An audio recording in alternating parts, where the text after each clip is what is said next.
प्यारे विद्यार्थियों, आज हम भक्ति आंदोलन के ऐसे संतों की चर्चा करेंगे जिन्होंने अपने ईश्वर को सगुण और साकार माना है तथा विभिन्न प्रकार के कर्मकांडों और आडंबरों से दूर रहकर केवल निश्चल हृदय से अपने ईश्वर की भक्ति में अपना संपूर्ण जीवन समर्पित कर दिया है। ऐसे भक्त संतों में भक्त संत शिरोमणि मीराबाई का नाम विशेष श्रद्धा से लिया जाता है। मीराबाई का जन्म 1498 ईस्वी में मेड़ता नागौर में हुआ था। मीराबाई राव दूधा के पुत्र रतन सिंह की इकलौती पुत्री थी। मीराबाई की माता का देहांत बचपन में ही हो गया था। इस कारण से मीराबाई का अधिकांश बाल्यकाल राव दूधा के संरक्षण में गुजरा और चूंकि राव दूधा भगवान कृष्ण के अनन्य भक्त थे और उनके यहाँ साधु संतों का रोज आना जाना लगा रहता था, उसका प्रभाव मीराबाई के बाल मन पर पड़ा और मीराबाई भी धीरे धीरे कृष्ण भक्ति की ओर आकृष्ट हुई। संतों साधुओं के साथ चर्चाओं में शामिल होना और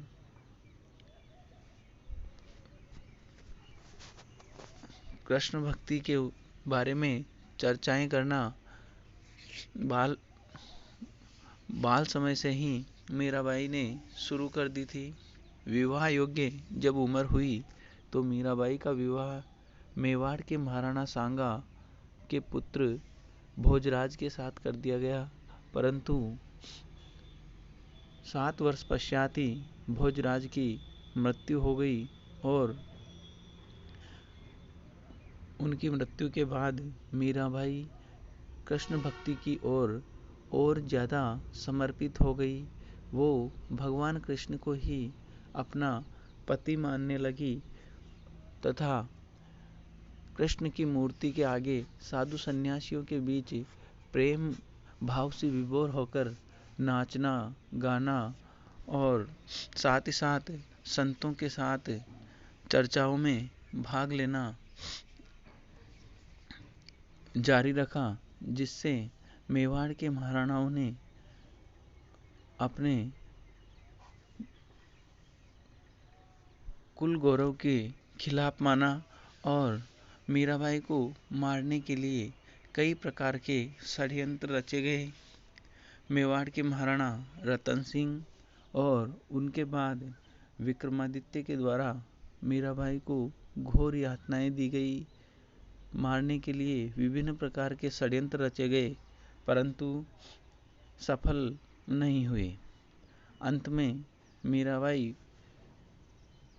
ने चित्तौड़ छोड़ दिया और वृंदावन जाकर रहने लगी। थोड़े समय बाद वृंदावन से द्वारिका चली गई और कृष्ण भक्ति में लीन रहते हुए अपने शरीर का त्याग किया। इस प्रकार मीराबाई ने अपना संपूर्ण जीवन कृष्ण भक्ति को समर्पित कर दिया और पूर्ण निष्ठा प्रेम से कृष्ण की भक्ति में लीन रही और भजनों और पदों की रचना की, जो आज भी संपूर्ण उत्तरी भारत में लोगों के द्वारा विशेष श्रद्धा से गाए जाते हैं। मीराबाई ने तत्कालीन समाज की रूढ़ियों, अंधविश्वासों और कुरीतियों को तोड़कर आगे बढ़कर केवल मात्र भक्ति का संदेश दिया। पूर्ण समर्पण के साथ अपने ईश्वर की भक्ति के द्वारा इस संसार सागर को पार पाया जा सकता है। ऐसे ही एक अन्य भक्त संत सूरदास हुए, जिनके बारे में ये कहा जाता है कि वह जन्म से ही अंधे थे। सूरदास का जन्म 16वीं-17वीं शताब्दी में हुआ। सूरदास न सुधारक थे और न उपदेशक, परंतु इन्होंने निश्चल भाव से कृष्ण की भक्ति में अपना पूरा जीवन समर्पित कर दिया और ब्रज भाषा में उनके द्वारा कृष्ण भक्ति में कई ग्रंथ लिखे गए, जिनमें से सूर सारावली, साहित्य लहरी, सूर सागर आदि का नाम लिया जा सकता है। सूरदास प्रारंभ में भगवान कृष्ण की दास्य भाव से भक्ति करते थे, अर्थात भगवान कृष्ण को अपना ईश्वर मानते थे और एक सेवक के रूप में वो भगवान कृष्ण की भक्ति करते थे। परंतु बाद में वल्लभाचार्य को गुरु मानने के बाद उन्होंने सखा भाव से कृष्ण भक्ति करना शुरू किया। सूरदास ने भगवान कृष्ण की बाल लीलाओं, बाल क्रीड़ाओं का अपने रचनाओं में बड़ा ही सुंदर और मनोरम वर्णन किया है और उस वर्णन को पढ़ने के बाद विद्वान सूरदास को जन्म से अंधे नहीं मानते हैं, क्योंकि इतना सरस और मनोहर वर्णन बिना आँखों के, बिना किसी चीज को देखे कोई कर ही नहीं सकता है। परंतु सूरदास भगवान कृष्ण के प्रति अत्यंत ही श्रद्धा और भक्ति से समर्पित थे और उनकी रचनाओं में भगवान के प्रति अनन्य भक्ति झलकती है। भक्त शिरोमणि तुलसीदास का जन्म 1532 ईस्वी में हुआ था। उत्तर प्रदेश के बांदा नामक स्थान पर हुआ था। इनकी पत्नी का नाम रत्नावली था और ऐसा कहा जाता है कि विवाह के पश्चात तुलसीदास अपनी पत्नी के प्रति बहुत आसक्त थे और एक दिन भी वह बिना पत्नी के नहीं रह सकते थे।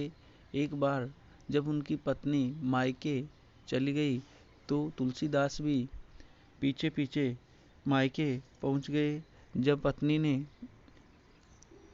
तुलसीदास को कहा कि हाड़ मांस की देह के प्रति इतनी आसक्ति है जितनी आसक्ति अगर भगवान राम के प्रति अगर हो तो संसार सागर से वो पार पा सकते हैं, उसके बाद ही उनका आध्यात्मिक चिंतन प्रारंभ होता है और वो वापस अपने मूल स्थान लौटते हैं और उसके बाद पूरा जीवन भगवान राम की भक्ति को समर्पित कर देते हैं और भगवान राम के जीवन पे उनके द्वारा विभिन्न ग्रंथ लिखे गए, जिनमें रामचरितमानस, गीतावली, कवितावली, विनय पत्रिका आदि ग्रंथों के नाम गिनाए जा सकते हैं।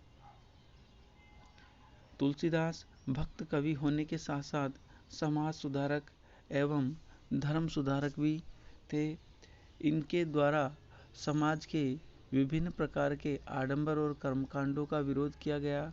साथ ही साथ समाज की विभिन्न परंपराओं के मध्य, विभिन्न वर्गों के मध्य समन्वय कराने का प्रयास भी इनके द्वारा करवाया गया। रामचरितमानस में इनके द्वारा एक आदर्श समाज, एक आदर्श पुरुष, एक आदर्श पति, एक आदर्श पत्नी, एक आदर्श भ्राता और एक आदर्श पिता क्या होते हैं, इनके बारे में समाज को भगवान राम के माध्यम से और उनकी जीवन कथा के माध्यम से परिचय करवाया गया और एक आदर्श समाज की स्थापना के ऊपर इनके द्वारा जोर दिया गया। समाज के विभिन्न वर्गों के मध्य समन्वय के बारे में बताते हुए भगवान राम और सबरी की कथा, जिसमें सबरी शूद्र वर्ण की थी और भगवान राम उच्च वर्ण के थे और भगवान राम के द्वारा सबरी के दिए हुए झूठे भेर खाते हुए दिखाया गया है। इसी प्रकार सगुण और निर्गुण के मध्य भी समन्वय करने का प्रयास तुलसीदास के द्वारा किया गया है और बताया गया है कि अपने प्रभु के प्रति निश्चल हृदय से पूर्ण समर्पण से व्यक्ति भक्ति करके इस संसार सागर से पार पा सकता है। धन्यवाद।